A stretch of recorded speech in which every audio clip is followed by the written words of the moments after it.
Nchini Kenya, timu ya Arsenal ya Uingereza ni zaidi ya klabu ya soka.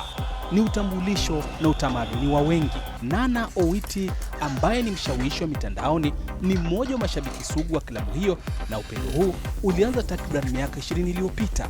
Arsenal is my life. It's as simple as that. Arsenal is my life. It has a big chunk of, like who I am as a person. I just love the boys. I love Arteta. I love everything about being an Arsenal fan. Miaka ya mapema 2000, kikosi cha Arsenal kilikuwa kimejaa wachezaji weusi, wachezaji ambao Waafrika wengi walijihisi kuwa karibu nao.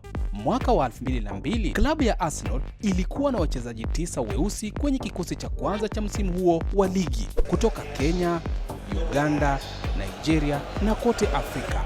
Arsenal ikawa klabu ya watu, na huu ukawa utambulisho wa wengi. I just felt like I belonged. Huku klabu ya Arsenal ikizidi kutia fora msimu huu, mashabiki wa klabu hiyo barani Afrika wanazidi kutarajia mafanikio makubwa uwanjani. I will support Arsenal when they are ups and in their downs. Currently we have been having a very long stretch of trophylessness and still we have been there. Kuanzia Thierry Henry, The Invincibles, hadi mamilioni ya mashabiki wa Afrika, klabu ya Arsenal haijajenga tu ushabiki barani humo, bali imejenga familia ya Arsenal. Wewe unaiunga mkono timu yote ya soka? Tuambie kwenye comments.